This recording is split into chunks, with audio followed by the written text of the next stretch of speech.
Y Violeta, pues tenemos que recibir ya los maxi abogados, pero pues también con la noticia, ¿no, Con Violeta? la noticia, Ernesto, creo que es importante ahorita también, si es posible, abordarlo en la mesa brevemente. No son los Sí, temas que sí, hemos sí. preparado, pero que ellos también nos den su opinión. Está en este momento, hace ratito, hace unos minutos, el presidente acaba de nombrar como secretaria de Gobernación a Luisa María Alcalde. Y bueno, pues esa es una noticia que nos sorprende, ya nos ha sorprendido en otros momentos, en otras decisiones también de cómo va nombrando el gabinete, y ahorita también nos ha sorprendido Ernesto.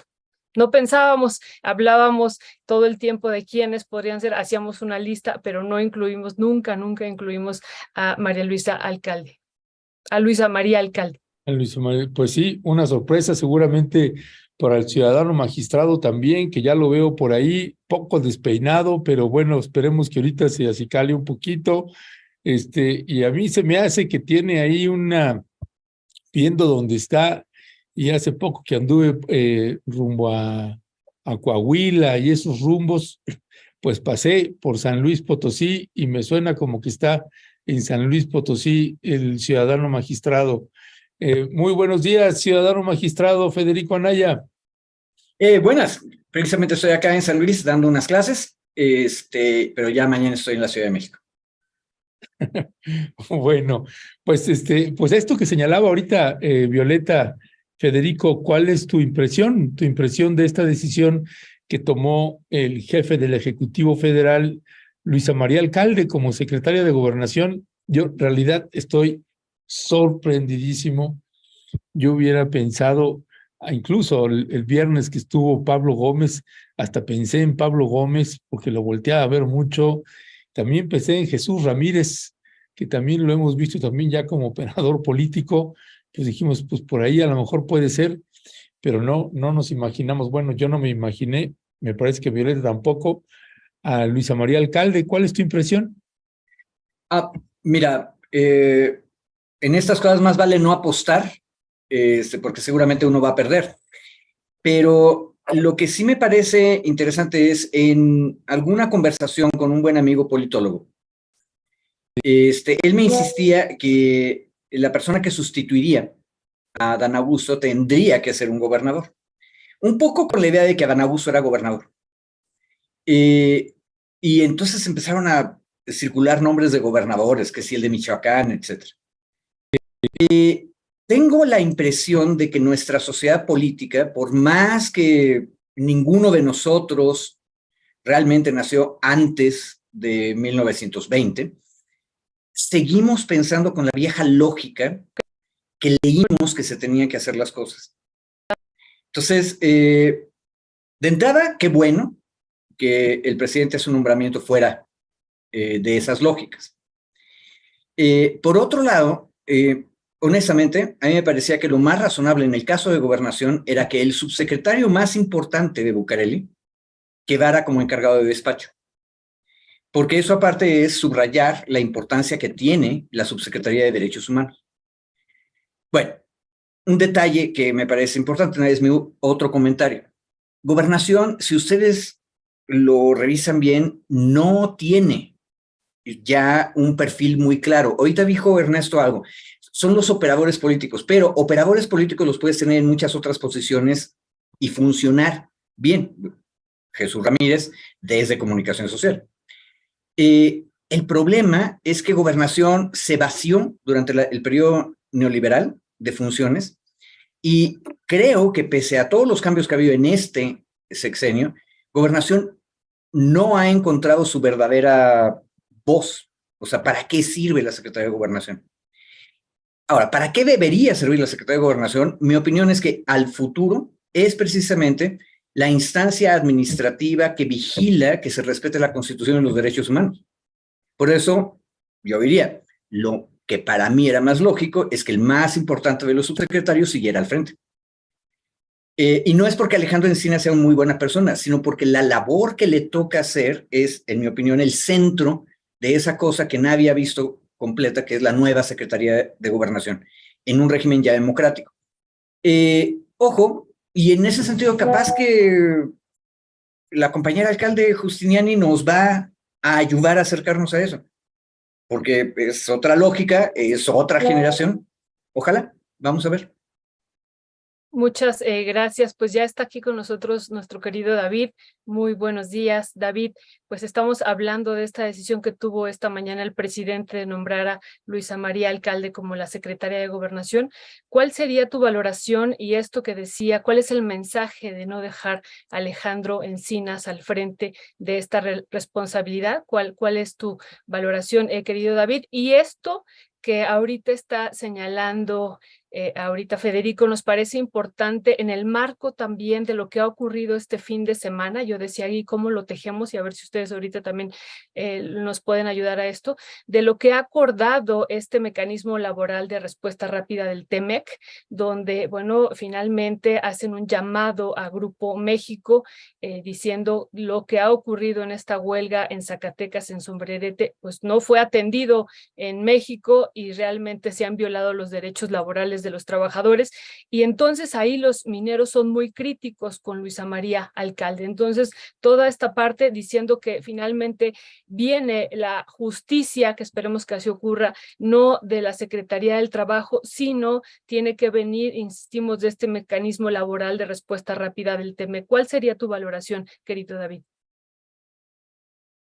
Bueno, de entrada decir que es yo me sumo a la sorpresa del reciente nombramiento. Me parece que no teníamos en el radar a Luisa María como una de las posibles sucesoras, digamos, en el cargo del secretario de Gobernación. Sin embargo, a mí me parece que es un mensaje positivo, igual por parte del presidente. Me sumo a lo que decía Federico, digamos, de esta nueva perspectiva o de esta nueva visión que se puede imprimir al interior de la Secretaría de Gobernación, sobre todo sí en la lógica de los procesos de negociación que se están llevando a nivel internacional, pero ¿sabes? También en una lógica de negociación en procesos internos que se han desarrollado en México y de los cuales ha salido bien parada, digamos, la secretaria, la hasta entonces secretaria del Trabajo. Y yo creo que es una parte de reconocimiento que hace el presidente a su propia labor, a su trabajo de generar acuerdos, de generar consensos. Y también, y no es menor, es un mensaje es sobre la forma en la que va a estar operando hacia el final del sexenio. Creo que el mensaje que manda el presidente es: voy a apretar las tuercas, voy a ser más duro, incluso en la lógica de negociación, con empresarios, con estos grupos de poder que siguen enquistados en México, desde luego. Y me parece que el mensaje va en ese sentido. Pone a un personaje que, desde mi particular punto de vista, me parece un personaje duro en términos de posiciones políticas. Es una abogada muy joven también, pero que tiene esta visión, insisto, renovada de la forma de hacer política, pero que ha tenido, cuando menos en lo que va del sexenio, logros importantes o destacados reconocimientos en materia de negociación con actores políticos que no son fácil negociar, incluyendo al propio Larrea, de la cuestión minera, como uno de los principales empresarios de México, ha tenido buenos posicionamientos. Entonces creo que el mensaje que manda el presidente no es una secretaría. Hoy leía varios articulistas y decían: puede ser una decisión de tener una secretaría de gobernación de ornato, ¿no? Simplemente nombrar a alguien y dejarlo ahí sin funcionalidad específica. A mí me parece que el nombramiento de Luisa María va en ese sentido. Es una posición dura, es una posición fuerte, es una posición joven. Y finalmente, yo diría, sobre el tema de Alejandro Encinas, coincido igual que hubiera sido lo ideal que Alejandro quedara como secretario, pero pues el enfrentamiento y las críticas que ha habido con el ejército a raíz de Encinas, Está cortando. Te estás cortando, David. No te estás entendiendo en esta última parte. David. Bueno, vamos a ver si lo podemos recuperar ahorita, David. No sé si hay que sacarlo y volverlo a meter para ver si así nos funciona. David, no sé si incluso, no sé si estás pegado cerca del módem, para ver si te puedes acercar ahí al módem. Bueno, si no, Cristian, sacarlo y volverlo a meter, a ver si lo podemos recuperar, porque lo veo ahí que sigue congelado. Y mientras aprovecho contigo, mi querido Federico, pues tenemos el caso del amparo que había metido Xóchitl Gálvez, esta pues senadora que ha estado haciendo ahí unos papeles un poco particulares ahí, encadenándose o vistiéndose como botarga, ¿no?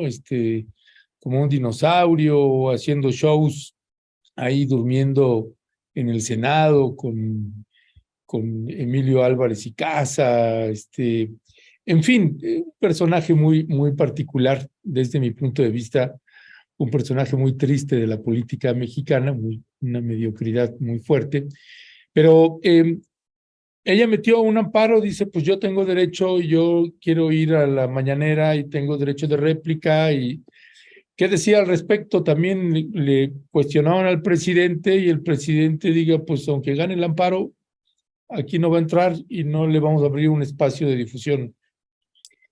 Bueno, yo primero preguntaría si eso último que dijiste realmente ha pasado, que el presidente dijo aquí no lo vamos a dejar entrar, porque el presidente normalmente se enoja cuando hay fallos en su contra, pero siempre los cumple. O sea, hasta ahora nunca lo hemos visto en desacato de una sentencia del Poder Judicial. Puede estar muy enojado, pero acata.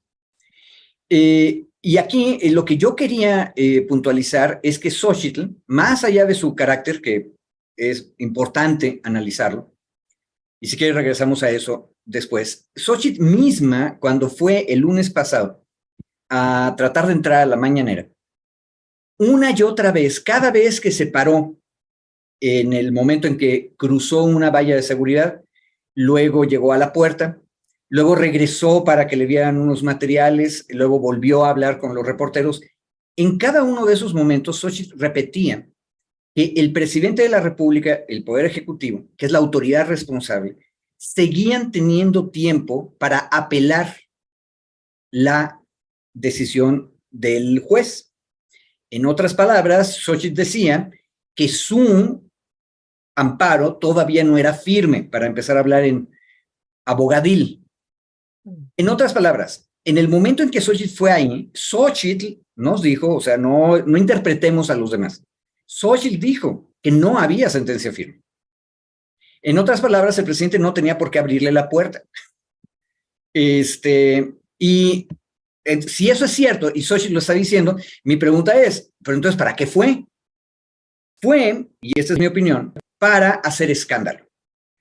Y esta es la Xóchitl que tú ahorita la calificaste como de superficial, y yo tendría que estar de acuerdo, no hay de otra, porque el problema es que si no tienes la sentencia firme, no puedes realmente obligar al presidente. Y de hecho, algunos de los comentaristas del hecho repitieron eso mismo. Entonces, ¿qué es lo que estaba haciendo? Lo que está haciendo es espectáculo. El acto de Xóchitl es equivalente a vestirse con una botarga de dinosaurio. Es equivalente a bailar un danzón en el rostrum del Senado. Ojo, y regreso al carácter de Xóchitl. Xóchitl, cuando quiere, puede ser muy seria. A mí me tocó, como funcionario del Senado, recibir una serie de peticiones de opinión de parte de Xóchitl muy razonables, que contestamos también con mucha seriedad y que me mostraban que había ahí una legisladora seria. Ahora, ¿por qué una legisladora seria se viste de dinosaurio y baila en las salas y luego va y hace este acto? La verdad es que, fíjate, tú decías que es superficial, a mí lo que me parece es que es contradictorio y echa a perder, se auto boicotea. O sea, algo que podría ser mucho mejor en el caso de Xóchitl. Ojo, tenemos un tema. Si el acto de la mañanera es un acto periodístico, toda la discusión esta de la comunicación circular, podría interpretarse, como lo hizo al parecer el juez, que hay derecho de réplica de las personas afectadas. Entonces, es un tema interesante y lo echa a perder Xóchitl. No necesitaba hacerlo. Lo único que tenía que hacer era, desde su oficina, explicarnos lo que nos dijo 4 veces ahí en el acto, y todos estaríamos ahorita contando los minutos para cuando se acabe el plazo y saber si el presidente impugnó o no impugnó la decisión. Es contradictorio y siempre como que desaniman estas cosas. Mala calidad, superficialidad, dijo Ernesto. Gracias, querido Federico. Ya está David. David, ¿nos estás escuchando? Porque te vemos congelado. ¿Nos estás? No, ¿verdad? No, Les decía que iba a apagar mi cámara mejor para ver si tenía mejor conexión. Perfecto, David. Entonces, qué bueno que nos escuchas.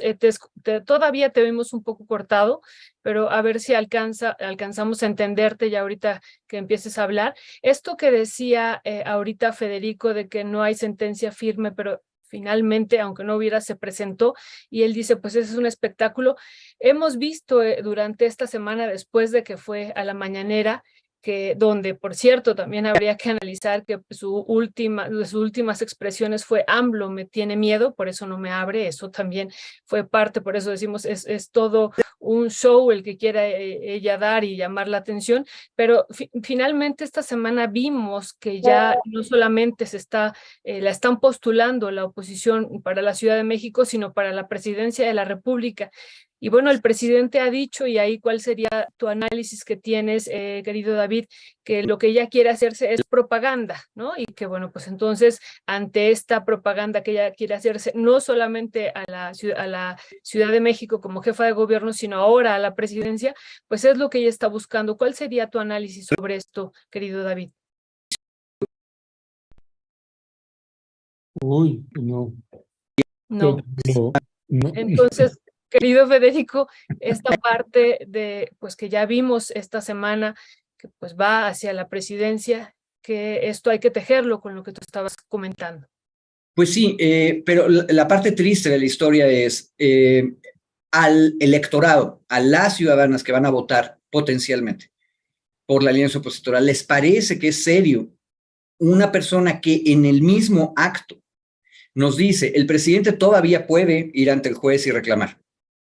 Y luego nos dice, no me abrió porque me tiene miedo. Uh-huh. No me parece muy congruente, o sea, me parece que es desenmascararse y decirnos que está siendo superficial. Y un detalle, puede no gustarnos el modo en que luego el presidente López Obrador se maneja, pero de lo que no puedes acusarlo nunca es de que sea superficial e irresponsable. Puede ser duro, puede ser campechano, puede ser aparentemente muy simplón, pero siempre es en serio. Sus respuestas a nivel internacional y nacional siempre son en serio. Es más, precisamente por eso hay un chiquitito elemento de verdad en el terror, pánico que le tiene la derecha diciendo que el presidente ataca a los medios de comunicación. ¿Sí? Lo cierto es que a nivel federal nunca ha habido una represión y este es un país increíblemente libre. Lo dijo Cepeda Patterson en varios de sus artículos, pero lo cierto es que precisamente porque es serio, uno podría decir, uy, el presidente me ataca. Eso no lo puedes decir de Xochitl. Y lo que necesitamos son políticos y políticas que sean serios. En los dos lados. El problema es que parece que en la oposición ahorita andan muy fallos en términos de personas con seriedad. Ya, gracias, Federico. David, ¿nos escuchas por ahí? Yo los escucho, pero ya quité mi audio, mi video, porque no, está muy mal la conexión. ¿Me escuchan? No, ya vi. Oye, David, ¿no tienes la opción de más bien desconectar tu wifi y mejor conectarte con el 4 o 5G según donde estás? A lo mejor eso ayudaría más. Estoy en Ciudad Juárez, en una condición, no sé qué tan buena sea la señal tampoco acá. Bueno, ¿por qué no haces el intento entonces ahorita de retomar? ¿Sí estás escuchando? Intento si quiero. No, vamos a, Sí escucho. No, pero nosotros no te escuchamos a ti. O sea, para que me entiendas, escucha así. Como un robot. De hecho, parece que estás hablando por telégrafo. Bueno, pues igual y lo intentamos telefónicamente, David, ¿cómo ves? Ándale. ¿Por qué no le checas por ahí, Cristian, a ver si es posible que lo hagamos telefónicamente y capaz que ahí chicle y pega? Y podemos incorporar a nuestro querido David Peña. Déjame aprovechar ahorita mientras incorporamos a David nuevamente, mi querido Federico. Yo te preguntaría sobre este caso de Xóchitl, y no solo de ella, sino de cualquier otro. Esta parte del amparo, ¿procede, no procede? Si nos puedes orientar un poquito Sí. ahí en términos legales, ¿por dónde va ahí eso? A ver, de hecho, la idea del derecho de réplica es muy sencilla. Si yo, persona particular, me siento ofendido por algo que se publicó en un periódico o se dijo en un programa de televisión o de radio, siempre desde 1917 he tenido la oportunidad de replicar. Y en teoría me tienen que dar el mismo tiempo, a la misma hora, en el mismo lugar de la revista o del periódico. Y eso nunca pasó. Nunca No, más pasaba. o menos. No pasaba porque en la primera etapa del régimen, que era muy participativo, todo mundo estaba ofendido por todo. Y entonces, imagínate, con la prensa de los años 30, pues no se daban abasto. O sea, tendría que sacar un segundo número para darle el derecho a réplica. Entonces, los periódicos siempre terminaban haciéndose sonsos. Pero esa ley estuvo vigente hasta hace muy poquitos años. Una ley de antes de la Constitución siguió vigente. Ahora, la idea es muy sencilla. Xóchitl, por cierto, aquí hay una cosa bien interesante. Luego yo soy obsesivo compulsivo, pero en ese momento no me acuerdo qué es lo que ella dice que le ofendió. Estoy conectando neuronas. Me parece que ella está ofendida porque dice que el presidente mintió acusándola de que ella pretende suprimir los programas sociales. ¿Sí? Y que eso no es cierto, es una mentira. Y entonces ella lo que insiste es tener la oportunidad de aclarar. Pero, ojo, otra vez Xóchitl, cuando estuvo ahí, vean los videos, son muy interesantes. Xóchitl dice que pues también se pudiera haber arreglado el asunto con que el presidente, aunque no le dé el derecho de réplica, aclare que pues, se equivocó, mintió y no es cierto lo que dijo. O sea, Xóchitl no pretende acabar con los programas sociales. Un detalle, ahí este temita es el tema de la campaña presidencial.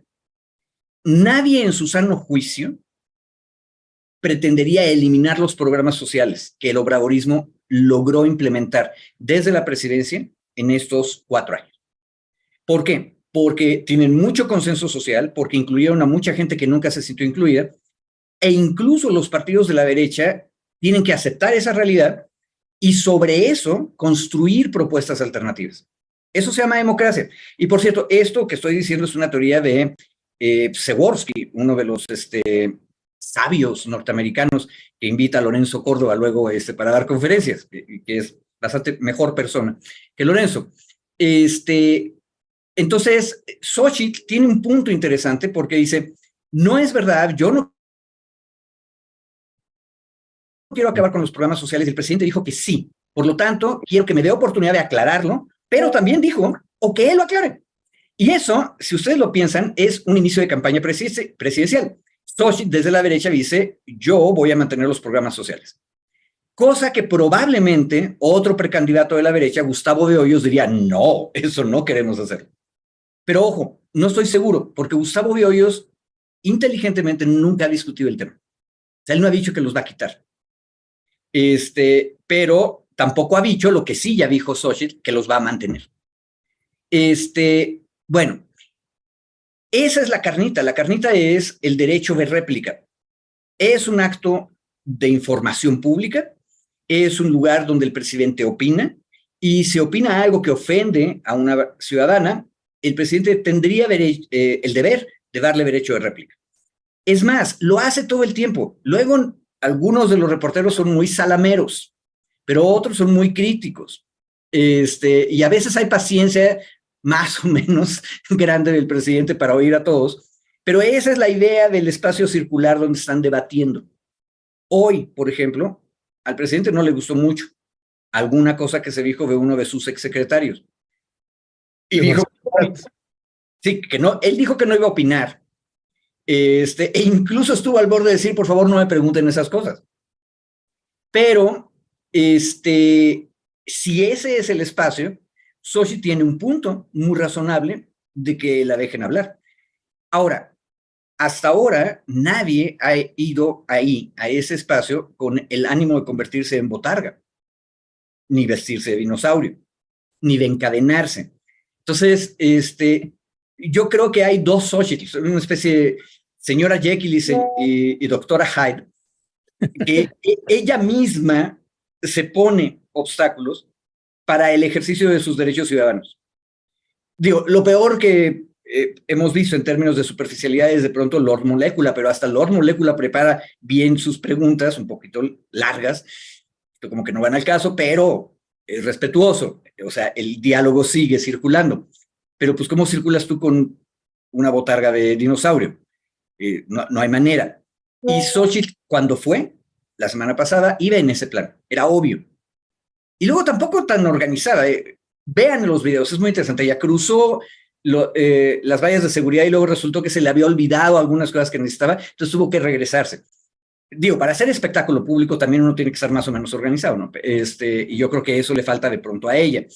Pero en el fondo jurídico, Xochitl tiene un punto de verdad que si se siente ofendida, y ya le dijo un juez, y el juez opinó que debería tener derecho de réplica, debería ser escuchada en el mismo espacio. Pero, atención, todavía no está firme la sentencia. Quien se lleva con los asuntos judiciales tiene que cumplirlos completos. Son desesperantes, pero todavía no hay sentencia firme. Parece ser que ya volví, a ver si así sí me escuchan, aunque sea. Te escuchamos mejor, te escuchamos mejor. Ahora sí te escuchamos clarito y cabal. Discúlpenme ustedes, es que bueno, una disculpa desde luego a ustedes, a la mesa, a la audiencia. Estoy en Ciudad Juárez, haciendo cosas acá, ya saben, de los temas, de los asuntos que llevamos, de los asuntos que acompañamos de desaparición, sobre todo. Y bueno, pues estoy en un hotel, pero ya vieron que no hay muy buena señal, ¿verdad? Entonces, pero bueno, por aquí estoy y no, escuché la mayoría, pero bueno, si quieren, les doy la palabra para que sigan. No, más bien al contrario, querido David. ¿Por qué no tú comentas algo de este tema también que se propuso sobre Xochitl, que te cierres con eso y poder pasar al otro tema de estos, de cómo va a ser financiado, cómo se está proponiendo los 5 millones de pesos a cada uno de los aspirantes a la presidencia, que también ese es otro tema importante a discutir, David? Entonces, ¿con qué quieres cerrar con lo de Xochitl e iniciar con el otro tema? Adelante. Exacto, sí, si les parece, para aprovechar mi tiempo que anduve perdido, ligo los dos temas. A ver, yo creo que, o sea, coincido con Federico en el tema de la definitividad de la sentencia de amparo que presentó Xochitl Gálvez, ¿no? Para decir que, bueno, que no es definitiva y que, bueno, sí, fue parte de su show mediático, ¿no? El ir a la mañanera, el pretender que la dejaran entrar. Y coincido, digo, hoy y leía varias de las columnas que aparecían, sobre todo, me parece importante Excelsior y el Universal, no, el Excelsior y el Heraldo, manejaban varias de las columnas en el sentido de que, y lo leí ahora en el chat antes de que se me desconectara todo el Wi-Fi, de que más bien lo que Xochitl estaría intentando negociar era esta suerte de enroque de la ciudad hacia la presidencia de la República. Efectivamente, bueno, ya todos sabemos, no hay candidatos digamos, por parte de la oposición que tengan una presencia o que tengan un renombre, cuando menos, para bien o para mal, pero que tengan un renombre, que tengan un reconocimiento en la población, en la sociedad, con miras al 2024 para la candidatura presidencial. Xochitl Gálvez es la que está mejor posicionada en la Ciudad de México para poder ser candidata, de acuerdo a las encuestas, pero tiene enfrente al grupo de Taboada, que es el grupo panista que controla la Ciudad de México. Es decir, Xochitl Gálvez no es de la Ciudad de México, no tiene arraigo en la Ciudad de México, no tiene trabajo territorial en la Ciudad de México, tiene cierta presencia y reconocimiento público y mediático, en buena parte por estos escándalos o shows que avienta, pero el panismo de la Ciudad de México no la iba a dejar, no le iba a ceder el control y el poder que tiene en la Ciudad de México. Y ahí sí, el PAN en la Ciudad de México sigue teniendo una fuerte presencia. En las elecciones pasadas del 2021 se fue solo el PAN en varias alcaldías, ganó solo el PAN sin la alianza ni PRI ni PRD, es decir, sigue teniendo una fuerza importante el panismo en la Ciudad de México, y ese panismo en la Ciudad de México hoy está encabezado por Taboada, digamos dirigido por Taboada, que es el alcalde Benito Juárez, pues no le iba a ceder el espacio a Xóchitl Gálvez. Entonces, entendiendo un poco lo que estaba buscando en este enroque, y que decía Federico igual, es como tocar la puerta a Palacio Nacional, simbólicamente también tiene que ver con, estoy tocando la puerta para la presidencial, o sea, me estoy acercando a la candidatura presidencial, dado que del otro lado, pues está claro, Gustavo de Hoyos, Lili Téllez, Beatriz Paredes, pues personajes que Mancera, ¿no? Por parte del PRD. Entonces, Santiago pues no Krill. son, o sea, no solo está la flaca la caballada, sino que está moribunda esa caballada, ¿no? Entonces, Xóchitl tiene esta cuestión histriónica, cuestión chistosita de alburear y no sé cuál, muy parecido al perfil que en su momento tuvo el presidente Vicente Fox. Y bueno, pues eso al final conecta con algún tipo de población, ¿no? Entonces creo que por ahí van en esa discusión. Finalmente, nada más para señalar, efectivamente tendría derecho Xóchitl a que el presidente le pudiera dar el espacio para hacer esta rectificación o corrección, pero si el presidente lo hace de motu propio, diríamos los abogados, es decir, el propio presidente puede decir, antes de que se resuelva el amparo en definitiva, decir, oigan, hace 7 meses hice un comentario que no era cierto, punto. Así se acaba y se zanja la discusión. Claro que el presidente pues también está dando, digamos, juego a que este tipo de personajes se estén subiendo a la candidatura y a las candidaturas, pues porque al final forma parte también del juego de poder que se tienen, cuando menos en el panismo en la Ciudad de México, el presidente lo entiende muy bien, conoce este tipo de juegos, y bueno, pues al final sí pudiera zanjarlo el presidente de un tajo así, de una declaración, pero pues creo yo, es mi valoración, que está dando digamos, este juego también al interior de la propia coalición, ¿no? Y hablando de los candidatos, precandidatos y anteprecandidatos, yo ahí primero quiero hacer una observación, corrección al equipo de Momentum, porque titularon el día de hoy la reunión como arranque inician las campañas electorales. Y creo que justo ahí me parece que es el gran debate que vamos a generar en estos días, de aquí hasta septiembre, cuando menos, hasta noviembre oficialmente, pero hasta septiembre que se defina la candidatura por parte de Morena.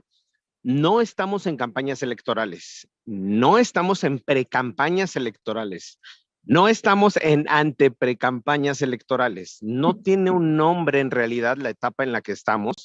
Es un proceso de definición en estricto sentido. Es un proceso de definición de un partido político para encabezar los trabajos para la defensa de la Cuarta Transformación hacia el no sé qué, en qué cargo simbólico al interior del partido, pero al final, hasta este momento y hasta noviembre, que hablemos de las y los que son candidatas a esta coordinación, utilizando los términos de Morena, va a ser muy importante la forma en que nos refiramos a ellas y a ellos, en la forma en la que estén desarrollando para presentarse frente a la militancia morena, y que la militancia morena pueda elegirlos como coordinador o coordinadora. Es decir, se están plazueleando para ver quién va a ser decidido, elegido o elegida. Creo que va a haber o puede haber mucha candidatos, los aspirantes, me parece que es más fácil decirlo, los aspirantes a esa precandidatura o los aspirantes a la coordinación, porque cumplan con las medidas cautelares que dictó el INE la semana pasada. Hace una semana, justo, o 2 semanas, ya no recuerdo, cuando veíamos la resolución de Morena al interior del Consejo Nacional, uno de los temas que yo colocaba en la mesa, que quedaba o prácticamente imposible de cumplir, veíamos lo de los medios de comunicación. No vayan con medios de comunicación aspirando solo a este cargo, digamos, simbólico, este cargo honorífico por el momento al interior de Morena. Y si quieren ahorita la segunda para las giras que van a estar desarrollando y que ya empezaron desde el día de ayer. Pues para todas y todos, pues claro que lo son, claro que lo son, pero justo que dijo, yo no quiero esos 5 millones, en fin, ese tipo de conocimiento de cuál es el rubro, cómo se justifica. Van a buscar las opiniones de Aguilar Camín acerca de esto que está ocurriendo.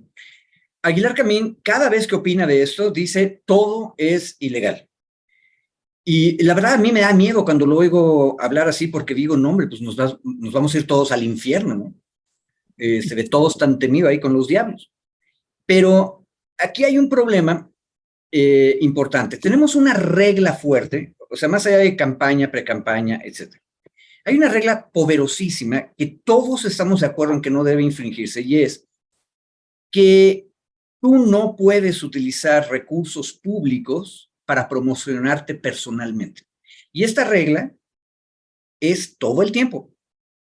No importa que acabes de ser electo y acabes de tomar posesión, no puedes usar recursos públicos para promoverte personalmente. Está en la Constitución y es una regla dura para evitar que los partidos que ganen una elección se conviertan en partidos de gobierno y utilicen el gobierno para poner de su lado a los electores. Esa es la regla que no debe infringirse. Ahora, ¿cuál es el problema? Que si esa regla la ponemos al exceso, entonces significa que tú vas a tener un grupo de personas, y aquí es de cualquier partido, ¿eh? El partido que gane una elección va a tener un grupo de personas en el gobierno, mismas personas que no pueden hacer nada político. Entonces significa que el partido necesita tener otro grupo distinto de personas que están fuera del gobierno y que se van posicionando, discutiendo en el partido para la siguiente elección. Si lo piensan bien, quienes nos están escuchando, esto que acabo de decir es absurdo, porque entonces significa que todo el tiempo, en cada elección, vas a tener un grupo de funcionarios que vienen del partido y que no tienen ninguna experiencia de gobierno. Ojo, no nos hagamos sonsos. De pronto vamos a ver a nuestra tía, o a nuestro tío, enojón, que nos dice, si yo los elegí para 3 años, se tienen que quedar 3 años.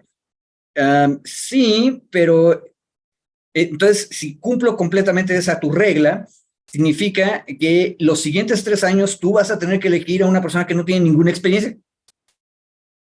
Y entonces mi tío y mi tía, los enojones, se van a enojar conmigo, pero me dicen, no, lo que quieres es que me friegue el mundo. No, el problema es que el mundo es complicado. A ver, me voy, y estoy haciendo solo teoría, ahorita les explico por qué. En Estados Unidos no tienen esas reglas tan duras. Y entonces ustedes pueden ver a un presidente de la República que está peleando por la reelección, utilizando recursos públicos para hacer su campaña.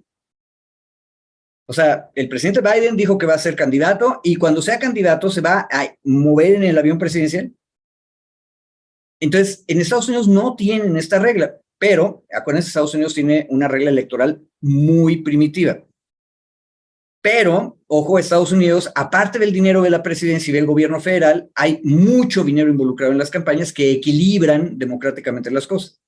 Entonces, un candidato de oposición puede equilibrar eso. Entonces, lo que importa es que haya equilibrio a la hora del debate. Ahora, ¿por qué me estoy yendo a la teoría general, a las reglas generales y demás? Por una razón. Yo tengo un tanto, no debo dar mi opinión acerca de lo que está ocurriendo. Ojo, que aparte, lo único que diría yo también en lo general es que lo están haciendo todo el mundo. Xochitl Gálvez, que fue el caso que estábamos discutiendo, es senadora de la República. Si ella quiere ser candidata a jefa de gobierno o candidata a la presidencia de la República, no deberíamos, con las mismas reglas que expliqué generales, pedirle que renuncie al Senado, porque ella está actuando como senadora de la República y está haciendo política partidista, obviamente. Ojo, esta es la primera vez que las reglas que creamos las ciudadanas y los ciudadanos mexicanos para detener al monstruo priista, las estamos utilizando en un nuevo régimen que es democrático. Y tiene problemas, porque el asunto es que los y las políticas, de manera razonable, esos son cargos internos dentro de Morena. Y se valen. La gente que está en el partido puede tener esos cargos y compite dentro del partido para tener esos cargos.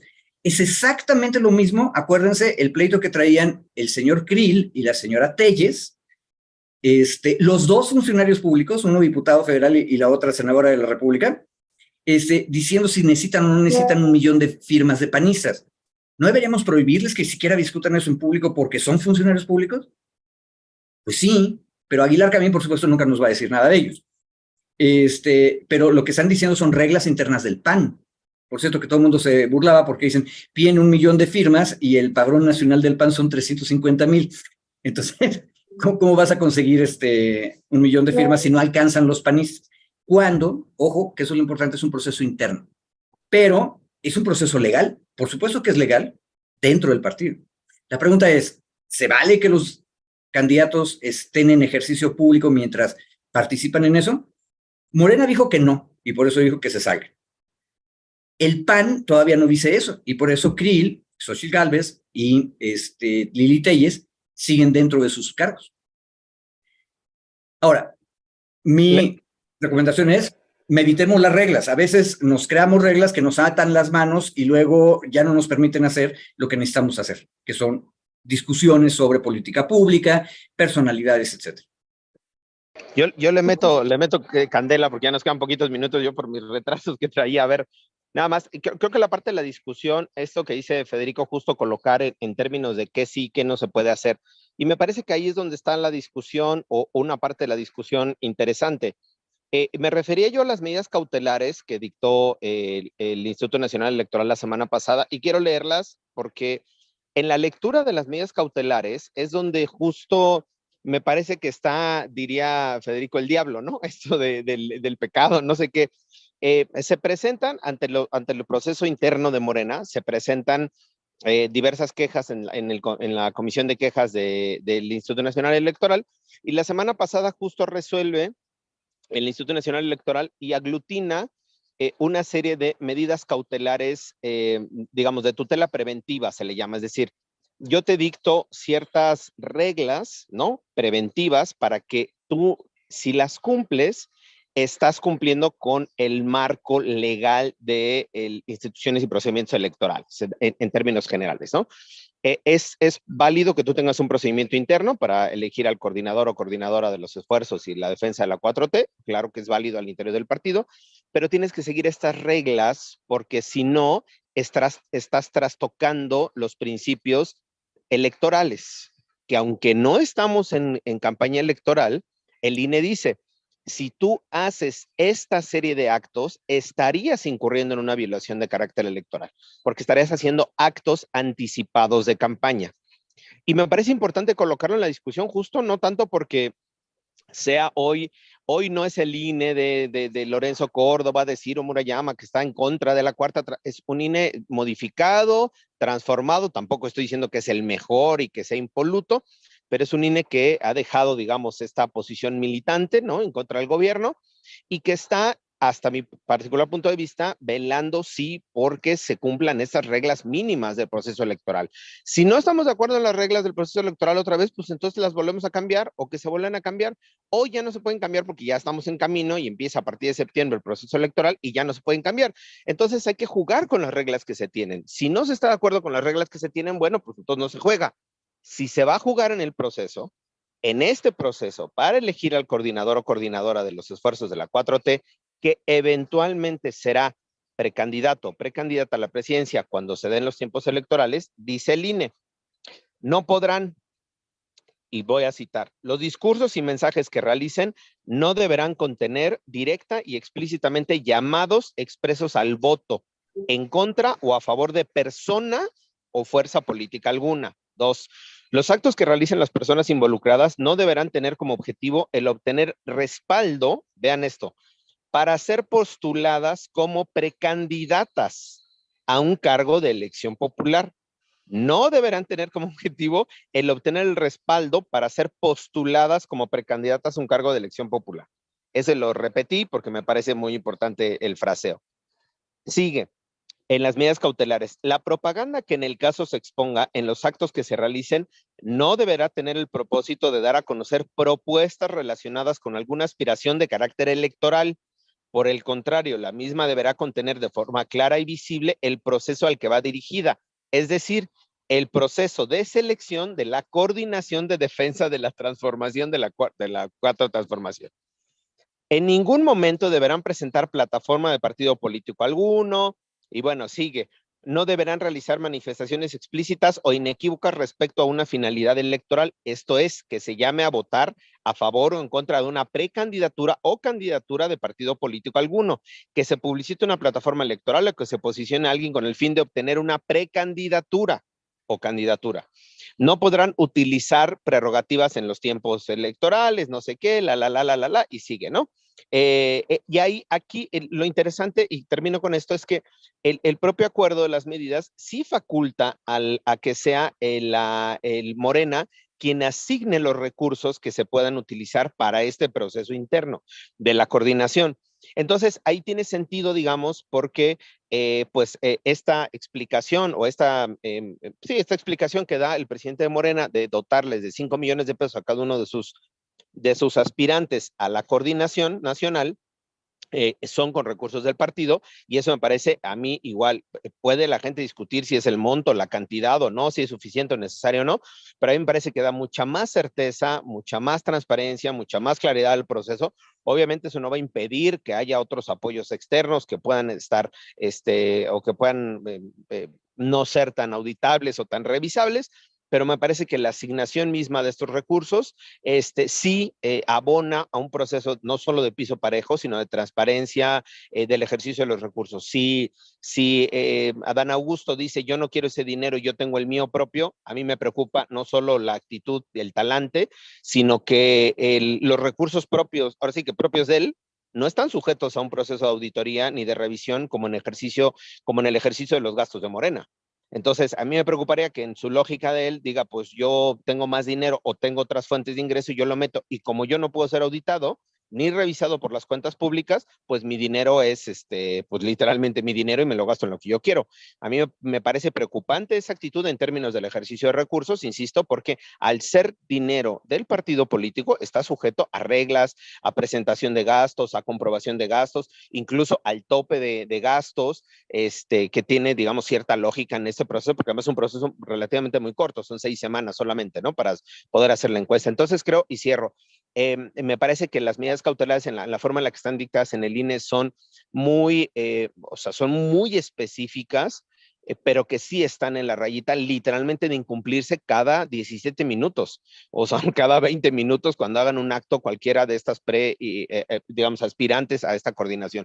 Entonces, eso nos puede abrir un camino de miles de quejas e impugnaciones ante el Instituto Electoral sobre este proceso interno de Morena, si los aspirantes siguen en la lógica que venían hasta antes de estas medidas cautelares, que sí era una lógica de autopromoción y de impulsar y colocar una plataforma, digamos, para que fueran elegidos como precandidatas y precandidatos a la presidencia, o como precandidato o precandidata a la presidencia de 2024, y no definidos como un proceso de coordinación, de un proceso interno de Morena, de la coordinación nacional. Entonces yo creo que sí hay que tener mucha atención, insisto, no solo en la lluvia de quejas que se van a estar presentando, sino en la forma también en la que se van conduciendo estas presentaciones, por así decirlo, no son campañas, estas presentaciones de las y los aspirantes a la coordinación de los trabajos de la defensa de la 4T. Gracias, David. Pues estamos teniendo problemas aquí técnicos con la transmisión. Les ofrecemos una disculpa. Y bueno, pues para ir cerrando, querido Federico, ¿cuál sería tu valoración también sobre esto que comentaba ahorita David? Sobre, incluso me hace pensar esto que decía, yo no lo había reflexionado así, de Adán Augusto, decir yo no acepto estos 5 mil millones de pesos porque voy a usar los míos. Eso puede tener también, abrir varios... 5 millones. 5 millones. No, 5 millones. 5 millones, sí. 5 millones de pesos. Adelante, querido Federico. Mira, de nuevo, yo no voy a opinar sobre el proceso interno de Morena. ¿Por qué? Porque en ese momento yo estoy trabajando para una organización burocrática que es parte de la administración de Morena, o surgió de ese partido. Pero el tema que dice David es relevante. En este programa, en esta mesa de Momentum, hemos discutido muchas veces que el problema de los partidos es que los partidos nada más nos presentan personalidades y botargas. Con eso empezamos, con Xochitl Gálvez. Y que deberían estarnos presentando programas. Paradójicamente, la única persona que ha hecho esto, y a mí me espanta porque no es de mi convicción filosófica, es Lili Telles. O sea, Lili Telles tuvo este evento en el cual Ella dijo que no hay que tener miedo a ser de derecha. Y empezó a definir qué cosa es de derecha. Bueno, eso es una discusión ideológica, filosófica. Si no vas a hacer promoción personal, si no vas a pedir una candidatura, que es lo que nos dijo ahorita David, entonces, ¿qué es lo que sí puedes hacer? Lo que puedes hacer es discutir ideas, discutir programas, discutir lo que la sociedad civil y los medios progresistas han estado diciendo todo el tiempo, los últimos 100 años, que hay que hacer, que es llenar a las organizaciones políticas de programas, ¿sí? Eso es lo que deberían estar haciendo. Y, ojo, creo que estamos en un momento de transición interesante porque seguimos discutiendo si una persona va a usar o no el dinero que le van a dar, cuando lo que tendríamos que estar discutiendo es qué ideas tiene esa persona o qué propuestas está haciendo en términos filosóficos. Ese tendría que ser el debate. Y otra vez estoy espantado. Piensen que la única que lo ha hecho es Lili Téllez. Lili Téllez dijo hay que ser de derechas y definió una derecha radical de extrema derecha, muy conservadora y militante. Y cuando alguien le contestó, Santiago Krill no dijo nada de eso, nada. No entró al debate filosófico, que es el debate que tendríamos que tener en este momento. Ahora, creo que David está diciendo una verdad, y habría que tener mucho cuidado porque en los eventos deberían estar discutiendo filosofía, posicionamientos políticos generales. Y no se vale que las personas que asistan a cualquiera de los actos empiecen a gritar presidente, presidenta o candidata, candidato. Eso no se vale. Eso es lo que dijo el INE que no se vale hacer. Y lo que yo sí puedo decir es que hay que cumplir las reglas del INE. Las puedo poner en duda, me parece que nos hemos amarrado las manos, pero para bien o para mal, esas son las reglas que hay. Y como también nos repitió David, este INE ya no es el INE militante de Lorencillo y Murayama. Es un INE bastante razonable que dice tengan cuidado. ¿Por qué? Porque no pueden utilizar recursos públicos para promociones personales, porque no pueden estar promoviéndose para una candidatura o precandidatura que todavía no empieza. Tienen que restringirse a lo que están haciendo. Y, por cierto, el único comentario que voy a hacer es esto. Lili Téllez dijo, no tengan miedo de ser de derechas. Y lo que está discutiendo Morena en el otro lado, en otro de los partidos, es quién va a ser el coordinador de la defensa de la Cuarta Transformación. ¿Se fijan que estamos discutiendo filosofía? ¿Qué es la derecha? ¿Qué es la Cuarta Transformación? Eso no está mal. Ahora, el problema es que siempre invitamos a los abogados para las cosas y Aguilar Camín nos va a decir que nos vamos a ir al infierno si violamos las leyes, pero creo que es un paso adelante en general. Pero como dijo David, hay que cumplir las reglas y el árbitro ya dijo cómo interpretarlas. Hay que cumplirlas. Oiga, perdón, finalmente nada más, ya sé que acabamos. Se están generando airadas reacciones sobre el nombramiento de Luisa María Alcalde, tanto en el chat como en otros chats que en los que estoy, que no entiendo o no alcanzo a entender a lo mejor el nombramiento, quizá ya me estoy poniendo yo en duda, porque están criticando no solo el nombramiento, sino que a qué le juega el presidente, que es un grave error, que es una persona sin experiencia, además con mensajes misóginos, no sé, yo lo dejo ahí nada más encorchetado porque acaba de darse la noticia, hay que ver cuáles son las reacciones y cómo va la respuesta. Pero creo que, digo, ahorita de bote pronto, en los chats que he estado revisando en los grupos, ha sido una respuesta muy virulenta, o sea, como si se hubiera nombrado a Lili Téllez al frente de la Secretaría de Gobernación. Una cosa, perdón, nada más yo veo que es desmedida, no sé de dónde salga esta desaprobación a Luisa María Alcalde. Yo ahí nada más lo cierro. Creo que es un tema que también tendremos que ir revisando. Ahí vienen todas las otras mesas de la semana que les recomendamos, querida audiencia, que no se pierdan, pero me parece que es un tema también que habría que discutirlo, ¿no? Sí, no sé si está escuchándonos Ernesto, porque me comentaba que también tiene algunos problemas. Ernesto. No, creo que no nos está escuchando. Pues sí, David, tienes razón. Ya vimos que incluso es tendencia a trending topic número 2 ya desde hace una hora y lo estamos aquí y ya consultando. Y sí vemos muchas reacciones de muchos tipos que se me hace, como tú dices, David, será un tema que estaremos abordando durante esta semana en las diferentes mesas. A todos nos ha sorprendido esta decisión, ¿no? Insistimos, pensamos que pues pusimos varios nombres y nunca pusimos el de ella. Y bueno, ahora también tendremos que discutir quién se va a quedar al frente de la Secretaría del Trabajo, que también ese es otro gran tema, ¿no? Que hay muchas cosas que seguir, como tú dices, hay avances, David, pero también hay muchas cosas que seguir resolviendo. Y bueno, pues entonces estaremos discutiendo. Voy a volver a preguntar. ¿Ya estás ahí, Ernesto? Aló, ¿me escuchan? Ya te Sí. escuchamos, Ernesto. Adelante. Ay, qué bueno, qué bueno. Oye, pues gracias, Violeta, ahí también por sí, está sonando fuerte. Y gracias también, David, por contarnos de esto que está haciendo mucho más ruido del esperado. Así que pues vamos a ver qué es lo que sucede ahí.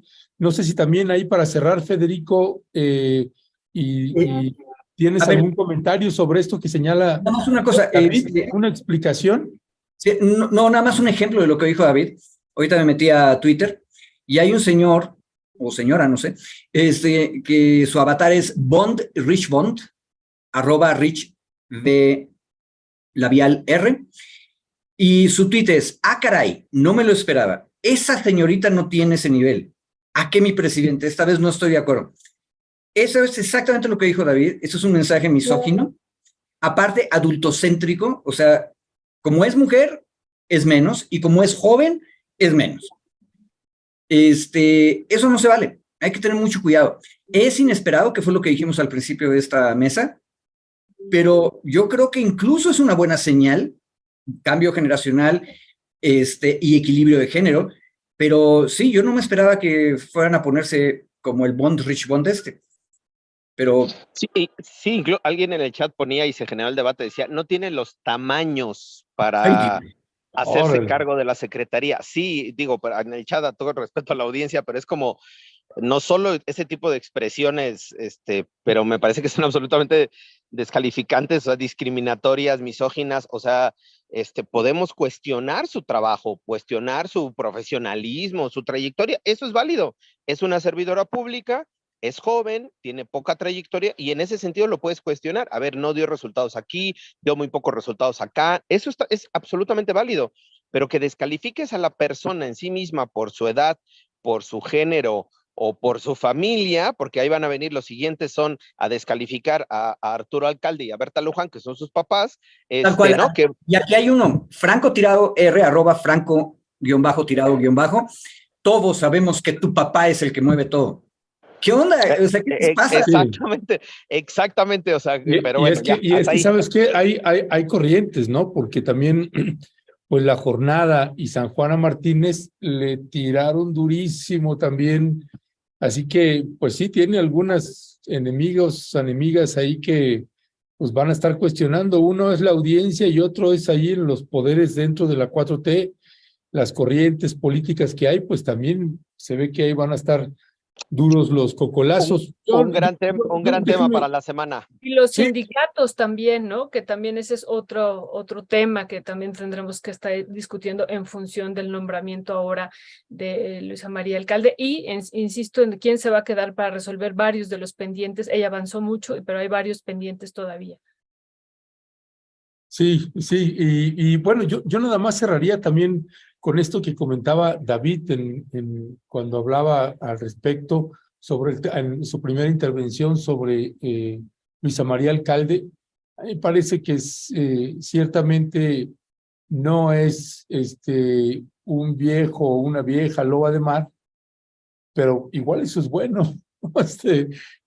También tiene su lado bueno. Es un año que cierra fuerte y que en materia de seguridad, pues hay que ver este papel que va a tener la Secretaría de Gobernación bajo la conducción de Luisa María Alcalde, como bien señalaba David. Hay que ver en esos análisis que quién sabe quién escribía, qué papel va a tener en la Secretaría de Gobernación en el último año y 2-3 meses que tiene el presidente Andrés Manuel López Obrador. Me parece un cargo estratégico muy importante y que creo que Luisa María Alcalde tendría el carácter y los tamaños para plantarse fuerte. Es una mujer también de carácter.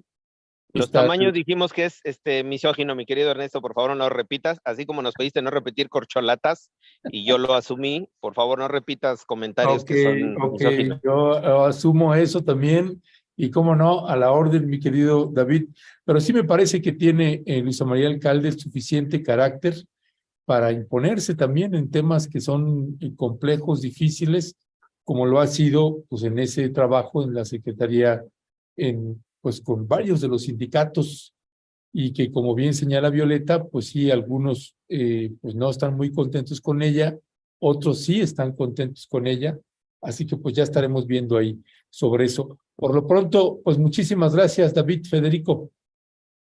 Gracias a ustedes, a la audiencia, una disculpa por las fallas en las conexiones, pero bueno, acá seguimos. Saludos a abrazo. todas y a todos. Cuídense. Gracias, gracias. Abrazo, Federico. Abrazo, David.